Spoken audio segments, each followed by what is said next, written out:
Hello and welcome to this video.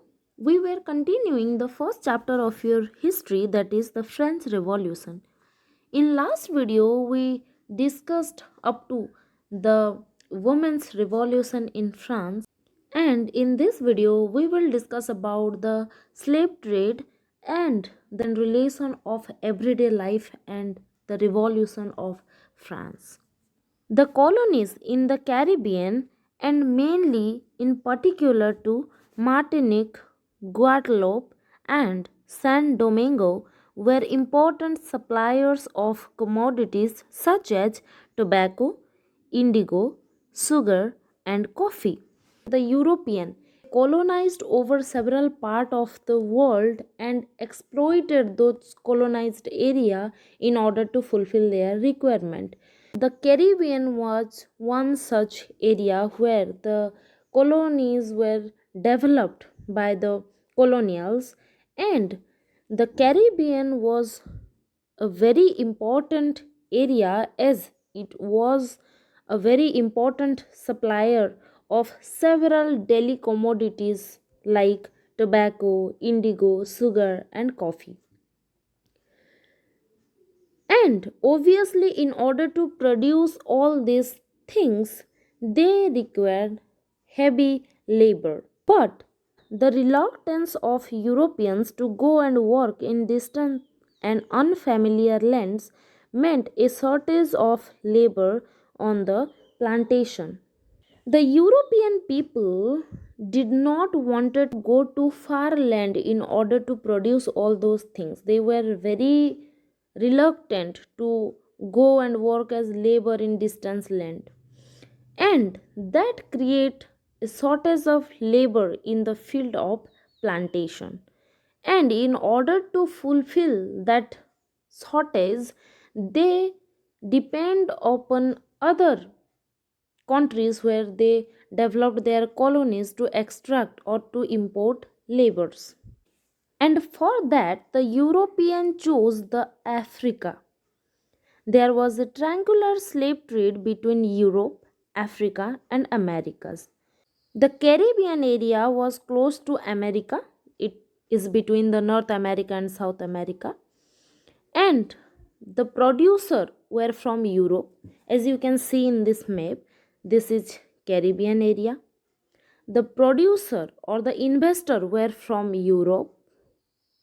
The people of Europe were not so interested to go to such a distance land and contribute to production. They were reluctant to that. They did not want to travel such a long distance, and for that the European depend upon the Africa in order to get labor to produce things at Caribbean area. During that time there was a gradual upcoming of industrialization and all in the Europe area, so they were good manufacturers at that time, and they were manufacturing things and selling it and supplying it to distance areas in order to make profits. So in order to do all these activities, the Europeans depend upon the African colonies in order to extract labor to produce the raw materials such as indigo, tobacco, sugar, coffee, etc., and to fulfill their need. So there was a triangular slave trade between the Europe, Africa, and the America. It was a triangular slave trade between these three continents. In the 18th century, there was little criticism of slavery in France. No laws were passed against it. And during the 18th century, the slave trade or the slavery system was not criticized in Europe. It was rather a very normal or a glorious thing.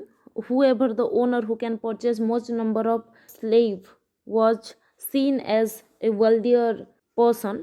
So at that time there were no laws against the slavery system, which was obviously inhuman. You can learn more about the slavery system in internet also. During the rule of the Jacobin, although the Jacobin was too harsh of ruling and people hated them for several reasons. But one of the good thing done by the Jacobin government was the abolition of slavery in the French colonies. So wherever there were French colonies, the Jacobin were made sure that the slavery must be removed. The slavery system must be abolished from those areas. They were against the system of slavery, which was obviously a very good move. It was in 1794 that the convention freed all the slaves, and they freed all the slaves in 1794. They permitted them to go back to their houses, because if you will learn more about slavery system, you will see that in slavery system it was very inhuman, because the owner were purchasing the slave for lifetime. They purchased the slave from brokers, and the slaves, whoever owned them, were bound to serve them for lifetime without good pay, without demanding for their health and education and other social privileges. They had to serve their owner for their lifetime until their death. Even they never had a day off, or they never had the permission to get leave in order to go back to meet their families, because even they had no idea that where the rest of their family member were. They might be slave to some other owners. So slavery was such a pathetic kind of practice going on during the 18th century. So Jacobin government removed or abolished the slavery system and also freed all the slaves from their owners. But 10 years later, slavery was reintroduced by Napoleon.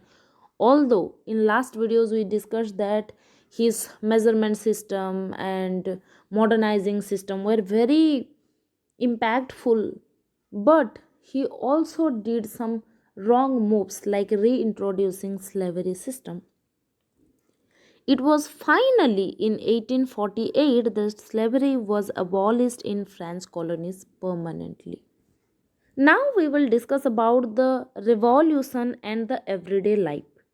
The years following 1789 in France saw many changes in the lives of men, women, and children, like changing in the voting rights to working condition to formation of government to laws for protecting women and their interest to opposing women's participation in political affairs to granting them political rights and right to vote.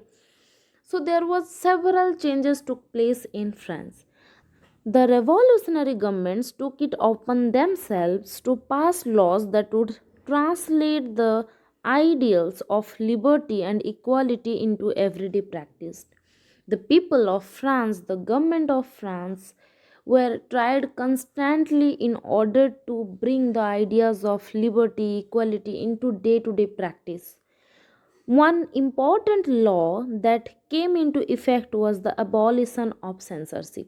And with the ideas of liberty, equality, voting right, universal adult franchise, one of the most important thing that happened during the French Revolution was abolition of censorship.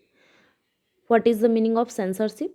Well, we all have the idea about censorship, as you already read about censorship in your class 7th SPL.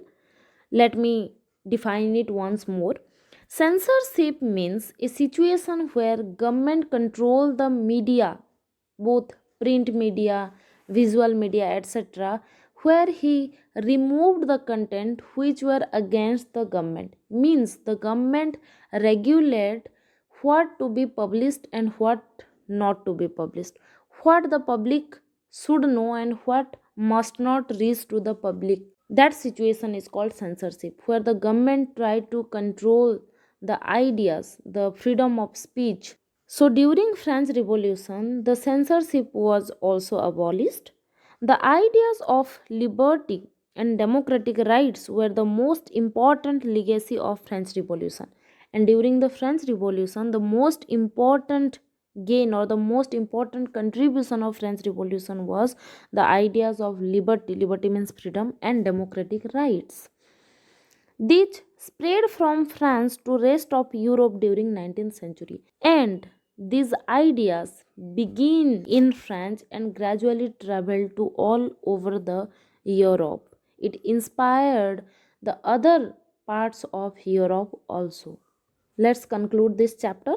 The ideas of liberty and democratic rights were the most important legacy of French Revolution, which traveled to the other parts of Europe in the 19th century as well as to the other part of the world also, which inspired the other countries of Europe as well as other countries of world to bring out the practice of liberty and democratic rights, women rights in their countries too.